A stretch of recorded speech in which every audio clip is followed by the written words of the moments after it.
¿cómo están? Espero que muy bien. Vamos a empezar la primera carta de Pedro, sí, la primera carta de Pedro, primera de Pedro. Acuérdate, cuando hablamos de libros como Samuel, como Reyes, se dice primero de Samuel, segundo libro de Samuel. Cuando hablamos de epístolas, de cartas, como las cartas de Pablo, las cartas universales, se dice primera, ¿sí? En, en femenino o masculino si es libro, ¿no? Aquí no creemos en este lenguaje inclusivo, porque sería primera de Pedro. Te crees. Primera de Pedro, la epístola de la persecución. La epístola de la persecución. Y vamos a ver panorámicamente un poco de la carta, una introducción, ¿sí? Me voy a esforzar por ser breve, pero es importante. Tú ya estás haciendo tus tareas, con esto complementamos. Se trata de una epístola. Características de la epístola: mención del autor, mención del destinatario, un saludo inicial, el contenido de la carta, un saludo final. Más o menos esa es una carta, ¿no? Todo esto se aprecia en primera de Pedro, al inicio y al final, ¿sí? Obviamente todo el contenido está en el centro. Así que es una carta hecho y derecho, o sea, la carta más, digamos, con todos los elementos. Hay cartas que no tienen ciertos elementos y luego se discuten, etcétera. Santiago es distinto, como lo vimos en su momento. Pero bueno, autor. Quien escribe menciona claramente ser Pedro, el apóstol de Jesucristo. Hay críticas, y acuérdate, siempre te voy a poner críticas hacia la autoría, porque siempre hay un chistosito o algún listillo que critica, pero aparte también nos ayuda a nosotros a, sin este contrapeso, sin esta antítesis, eh, a veces ni siquiera profundizamos en nuestra convicción de que algo es así. Entonces, poca información sobre experiencias con Jesús. Estos son ataques o gente que dice, no, yo creo que no es Pedro porque contiene poca información sobre experiencias con Jesús. Hay un griego muy pulido para hacer el de Pedro. Parece mucho la de Santiago y mucho de Pablo. No parece que sea como autoría de Pedro. Persecuciones tardías, hay como cosas raras entre las fechas, mencionan algunas personas. Ahora, en la iglesia primitiva no se dudó de la autoría de Pedro, lo cual lo vuelve canónico casi prácticamente, casi en automático. Si la gente entiende que esa carta la escribió Pedro porque ellos tempranamente así lo sabían, pues no se dudó de su autoría. Lugar. Primero, ¿dónde es Babilonia? Porque es donde están, ¿no? En los tiempos de Pedro habían varias Babilonias, ¿sí? La tradición dice que fue Roma. A Roma se le asociaba con la antigua Babilonia siempre. Pedro pudo usar esta referencia como una especie de código para proteger a la iglesia perseguida, ¿no? Era como un código, ¿sí? Babilonia, Roma. Entonces, de hecho, mucho tiempo y todavía hoy se le consideraba a Roma, en este caso el Vaticano, muchos dicen que es Babilonia, la madre de las rameras, se dice, ¿no? Yo no iría tan lejos, pero bueno, es una postura muy conocida, tú lo ves en la escatología también. Pero bueno, se escribe desde Roma, perdón, desde Babilonia, que en realidad debe ser Roma.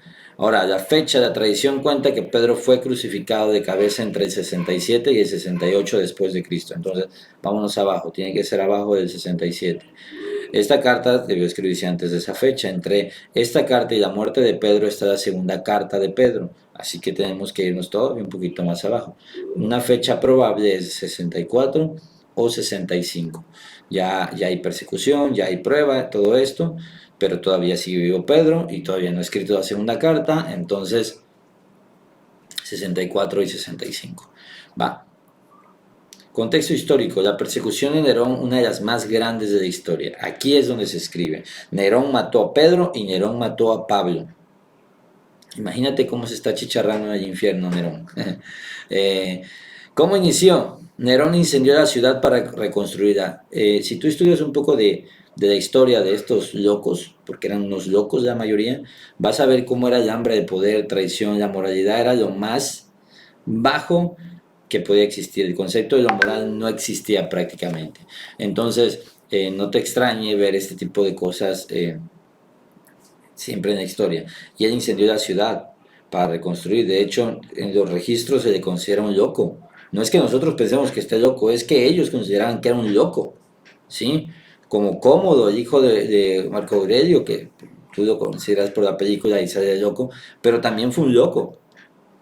Y hay varios más locos, ¿no?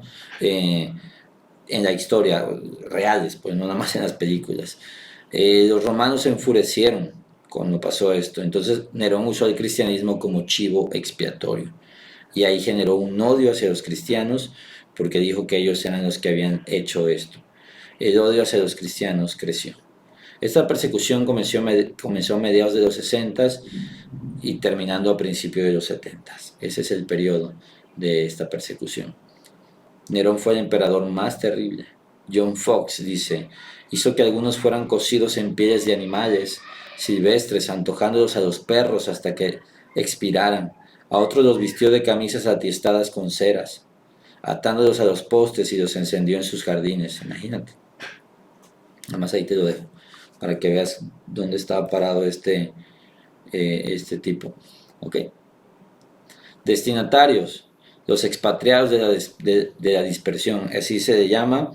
Ese es un título judío, ¿sí? Es un título judío, expatriados de la dispersión. Pedro se refiere entonces a los cristianos perseguidos. Acuérdate que Pedro escribía mayormente a los judíos, mientras que Pablo a los gentiles. Entonces, Pedro normalmente siempre va a estar en este bando, ¿no? Ponto, Galacia, Capadocia, Asia y Bitinia son los destinatarios como tal.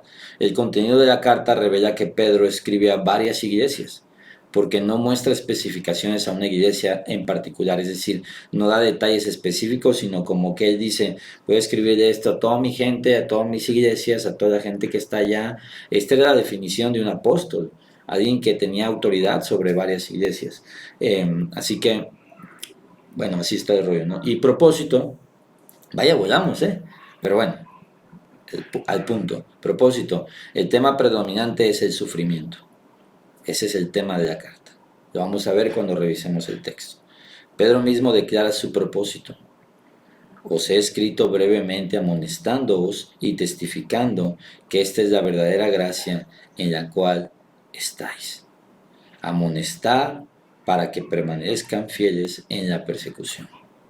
Testificar la verdadera gracia de Dios. Es el concepto que tenemos que cuidar aquí. Tenemos que permanecer firmes, testificando de la verdadera gracia de Dios. No hay que rajarse, hay que soportar, hay que permanecer. Es la idea del texto. Así que una carta muy padre, vamos a disfrutarla mucho, se da en un contexto súper rudo, se da en un contexto violento, un contexto agresivo, que me parece importante también en nuestros tiempos. Necesitamos en estos tiempos que a veces se pueden tornar difíciles, permanecer testificando de la verdadera gracia, en la cual estamos, ¿sí? Así que Dios te bendiga, nos vemos en la próxima clase donde revisaremos el texto.